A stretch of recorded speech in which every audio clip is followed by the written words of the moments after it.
Transforming care through genomic medicine, personalized therapeutics, health services and outcomes research, and innovations in healthcare delivery.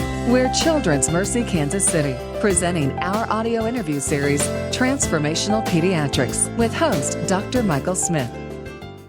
So our topic today is lessons learned from the chronic kidney disease in children's study. My guest is Dr. Bradley Warady. Dr. Warady is the director of the Division of Nephrology at Children's Mercy and director of dialysis and transplantation. Dr. Warady, welcome to the show. Thank you. How about just a background? Why did we need this study, Dr. Warady? Well, chronic kidney disease is something that affects children and adults. But one of the things that we've found over the years is that for those patients, those children who go on to develop end-stage kidney disease or the need for dialysis or transplantation, they can shorten their life expectancy by as much as 50 years.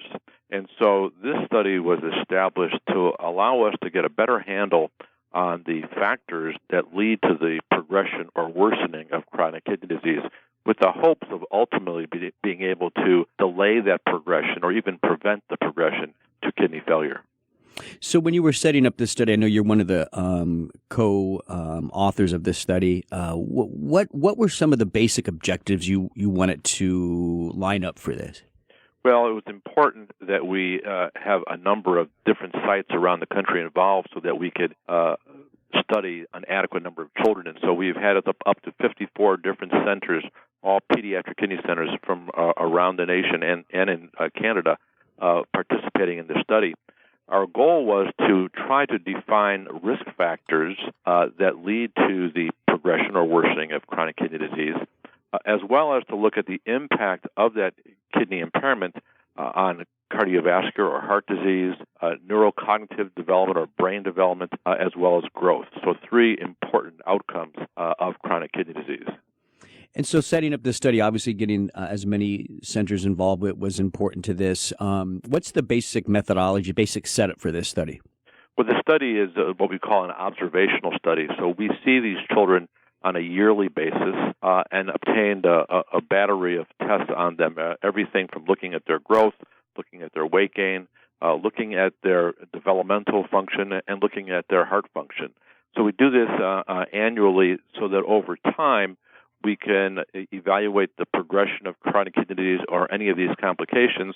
And importantly, we can separate out those children who experience progression from those children who do not experience progression and try to define what's different between those two different cohorts. I also noticed here, so I actually pulled up, there's a nice website that describes the study, and I see here that one of the things that you guys are trying to do here is, as there is this progressive decline in renal function, how are some of the other biomarkers, like cardiovascular biomarkers, affected? Can you tell us a little bit why that's important to look at in this study?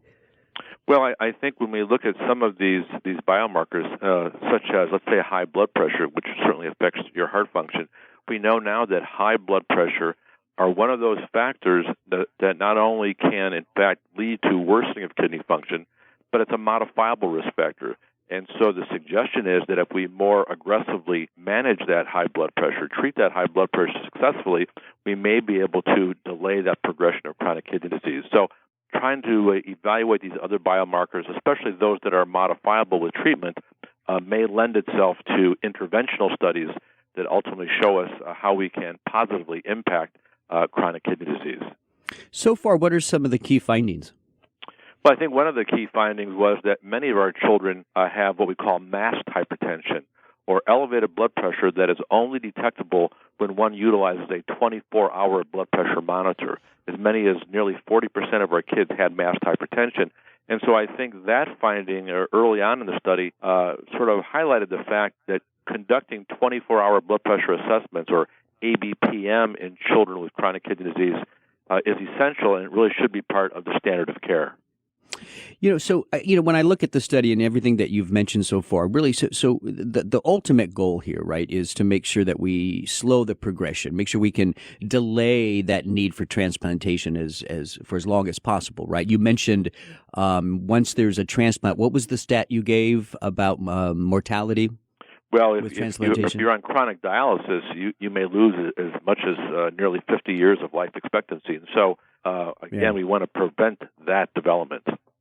Any other things that, as this study continues and as you continue to evaluate the children in this study, what are some of the things that you are most excited about that you're seeing come out of this? Well, I think one of our recent publications evaluated what is called the kidney failure risk equation. This is a newly published study, just published this month, and it provides us with information on, for those kids who are progressing, how rapidly are they progressing? When are they likely to move on to the need for dialysis or transplant? And I think utilization of this equation is important because it can allow us to plan for transplant so as to sort of prevent the need for dialysis in many of these children.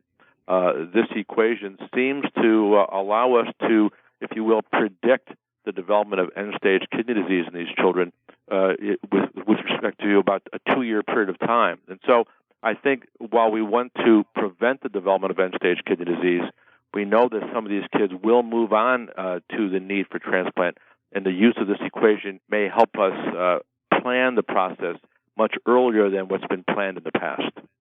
So, Dr. Warady, when you put it all together, what would you like the general pediatrician, the general family physician, the nurse practitioners out in the community, what would you like for them to know about chronic kidney disease in children?